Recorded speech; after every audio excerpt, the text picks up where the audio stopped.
Welcome back to day 27 of learning Python. In this video, we are going to learn about modules and PIP. So, what exactly is Python module? Let me explain. Now, most of the code we wrote so far are written by us.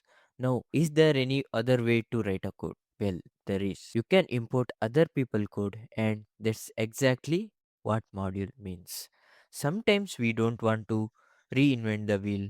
We want to leverage somebody else's code written by somebody else. To assist programmers, we want to leverage somebody's code written by somebody else to assist the programmers so that they can solve bigger problems. For example, you will not write a function that sum of two numbers or maybe find the average or maybe do some mathematical operations. So we can import modules in Python, and importing a module means we are using somebody else's code. Let's create a file tools.py. Okay, so what we'll do, simply import, will type import and we'll import the math module. Okay, now import is the keyword in Python that help us to import somebody else's code. Let us say if I write import here, then I can write the name of the module like math or anything which is related to module. So now math module is imported.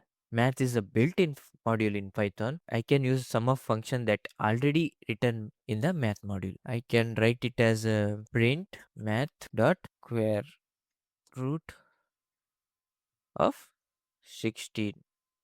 Okay, we want to find the square root of 16. Math is the name of the module, and dot simply means that I want to use the function from this module, and sqrt is the name of the function.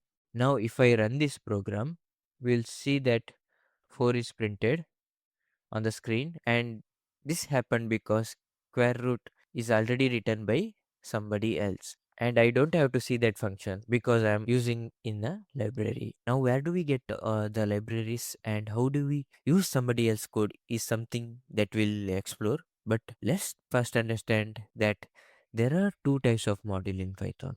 One is external module and another one is built-in module. So two types of module in Python are internal modules, also known as built-in modules. We already saw that built-in modules, that is math, is the great example I can say. How do we use external modules?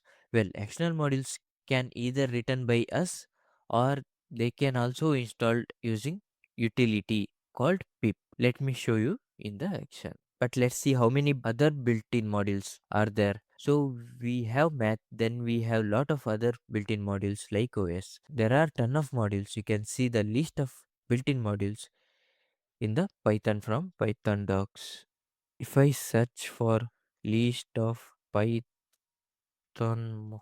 modules in Python docs, if I make this search in Google, you'll land on this page, and this page basically tell you how many built-in modules are present in Python, and they keep on changing the version. But for now, they are some of the modules that are always there and that are mostly used. Okay, so these are the built-in modules that are really very helpful when it comes to writing the basic program. You will use lot of OS modules, you will use lot of math modules, and it depends on the use case. Okay, so this is the list, and you don't have to remember the name of the modules and all. You know, every function is like module. That's something that Python programmer keeps on exploring throughout his life. You will find a new module, you will write a module maybe in future, but for now you just have to remember that Python modules index is something where you can come and see the comprehensive list of modules. I will add this link in the description. So math was the one example, OS is another example. And did you notice something? The color of OS is little different. If I zoom, if you notice, if you compare it to with math, the OS color is little dulled. I can say little blurred or dull, I can say. And it is blurred because that's the indication that OS module is not used. So you have imported a module but you did not use. If I use the function from OS, maybe let's just say OS dot about the color changes here. So if you have unused modules in your files, Python tells you that hey, you have unused the modules in your file and you might want to get rid of those. So this is something that VS Code help us with. Now let's talk about creating our own module. Let's create our own module. I, let's say I will create the name of my module.py. Okay. In this I will just tell that if hello friend, hello world. Okay, this is my module. So what I will do is I will try to import here. Import. I will mention the same here. My module use. You can see that it is grayed out now. Okay, that means we did not use the my module yet. Okay. Now what I will do is my module is selected, and if I press dot, you can see that already VS Code referring to hello. If I click here and if I run this one, you can see that hello world is printed. Okay.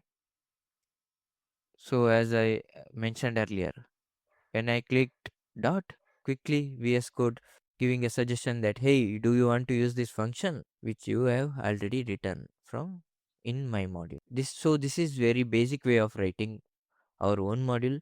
There is another way to package your module so that it can be installed using PIP. So we are going to study that later. But for now, we have understood that we can always write our own modules and we can import functions from these modules. Okay.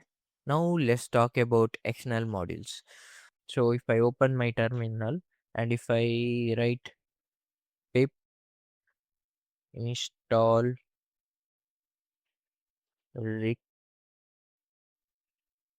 request, you can see that the request module is started to download.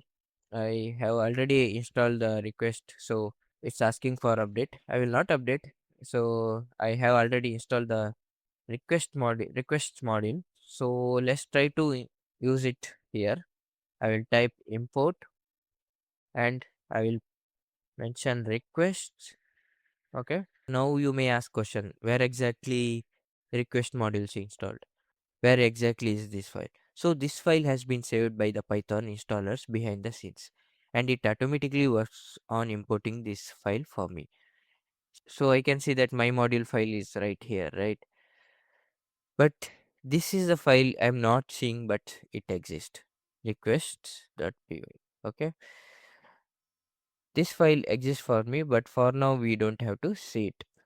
Use the function from request library like request.get is a function. You can always now I can use the function from request. I will mention request dot get is a function. You can always pass the URL. I'll mention you can always pass URL to this function to get the HTML from the document. So I'll mention https google.com. Okay, I have to mention wws. I will mention maybe r equal to.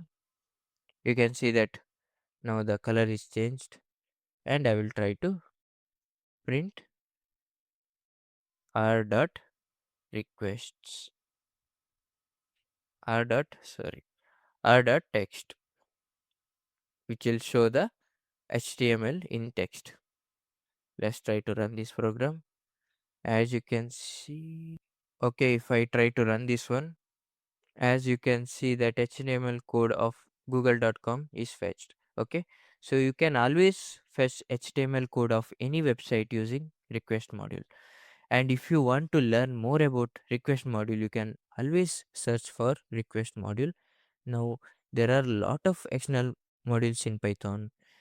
You can find them and you can search their document for specific function. You can always do those things. So this is how you can install this module. So if you want to learn more about that particular module or something, you can just search request module. You can get the more info here about this document, anything. You'll get more info here. Okay. So yeah. So if you see here, this is how we install the module. Now text is not a method; it's a property. So our dot text can be accessed by to get the HTML. We are going to learn all these things in great details. So for now, just understand that request is an external module that we installed using PIP method, and we can use functions like get first from the request. If you don't know how request module works, that's totally fine. There are a lot of modules that I also don't know because I don't want to work with those libraries. You can always look for libraries that you work with, and you always learn the function of libraries that you are going to be using. Okay, I hope this was helpful. So you understood what modules exactly are and list of the built-in modules and how PIP works. Now PIP can be used to install any number of libraries. If I want to install another library, PIP install pandas. Since I already use pandas, maybe it's there. Okay, this is in different page. Okay, then okay, it's downloading. It will download pandas and then it will download numpy, which is a dependency. Sometimes a module is intentionally using another module which is internally using another module, and so on. So in that case, it will download all the dependencies. By dependency, we mean all the list of modules that our module is going to use. So pandas can use numpy. Numpy can use all these packages are being installed because pandas somehow directly or indirectly depends on these packages. So did you see that it has successfully installed a numpy pandas, and it also showing specific version of packages.